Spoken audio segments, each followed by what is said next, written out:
Now, let's look at a real example.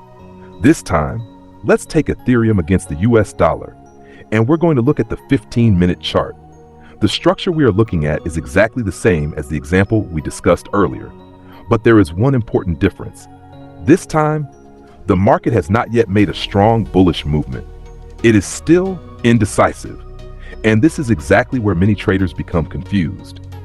Let's go back to where the story begins. On the 15-minute chart, Ethereum had been moving downward impulsively.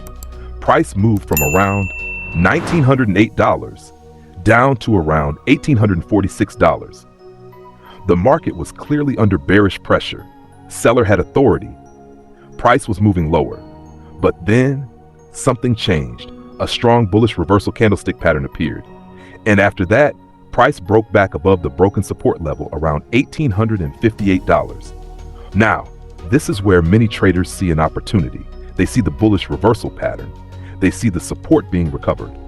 They believe buyer may have taken authority, so they enter a buy. And initially, the trade looks promising. Price does not immediately collapse. The stop loss is not hit.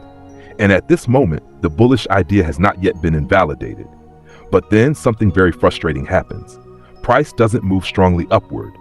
Instead, one candlestick appears, then another, then another. Price moves slightly higher, then moves lower again, then higher again, then lower again. And eventually, the trader starts asking, why isn't Ethereum going anywhere? They keep watching the 15-minute chart, candlestick after candlestick. The market is still there, around the same area. Nothing seems to be happening. The bullish reversal pattern is still visible. At this moment, the market has not yet produced the lower low that would invalidate the bullish idea. But there is also no strong bullish impulse, no explosive movement, no immediate higher high, just indecision. And this is where the psychological battle begins. The trader starts losing patience. They think maybe this trade isn't working. Maybe I entered too early. Maybe Ethereum isn't going up. So after watching the chart for hours, they finally give up. They close the buy position and they walk away. The trader feels relieved. At least the position is closed. The emotional pressure is gone. But here's the interesting part.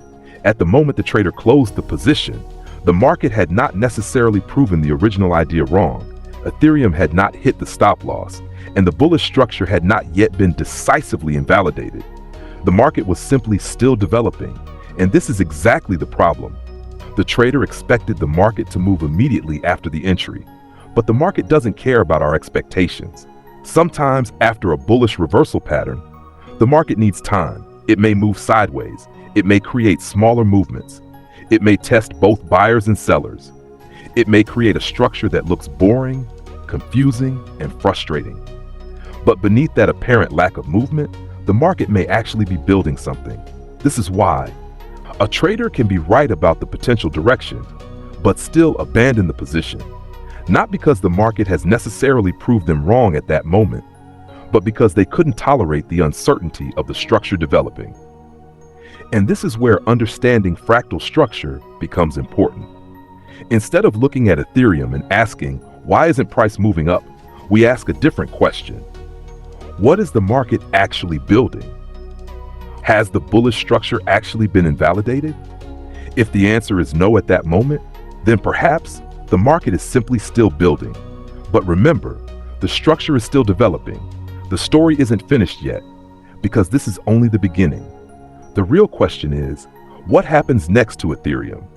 Will buyer eventually gain enough authority to create a strong bullish impulse? Will the last bullish support remain protected? Will Ethereum create the structural higher high that confirms buyer is actually taking control? Or will seller return and invalidate the entire bullish idea? That is what we need to watch.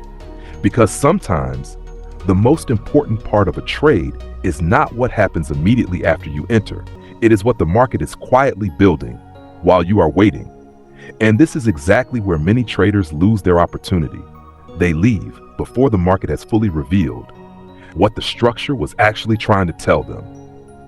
If you want to learn more about how to read market structure, authority, and fractal movements, subscribe to Bias Positive Digital Rise on YouTube. Let's build a community of traders who don't just watch price move, but learn to understand what the movement actually means. And I'd love to hear your experience. Have you ever closed a trade because the market seemed to be going nowhere, only to see the structure develop in a completely different way afterward? Share your experience in the comments. Let's learn from each other and build this community together.